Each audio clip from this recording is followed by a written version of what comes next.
Assalomu alaykum GPK ishqibozlari. Ko'plar qiziqadi.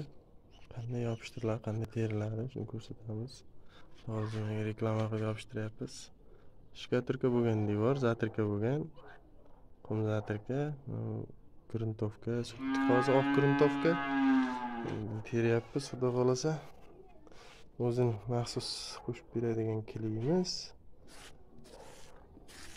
Mana shunday surtiladi.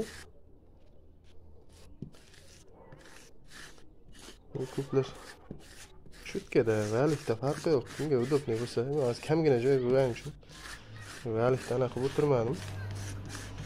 Klis surtamiz, yaxshilab. Keyin hop teradigan devor joyimizga surtamiz. Shuga surtamiz.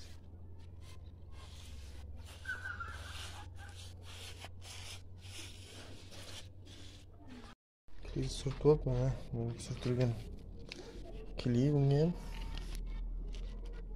qo'yib, ko'plar shabloncha bilan yopishtiradi. Naglas yopishtiraman. Ko'zim ancha o'rganib ketgan. Qo'l bilan bosib qo'yamiz. Keyin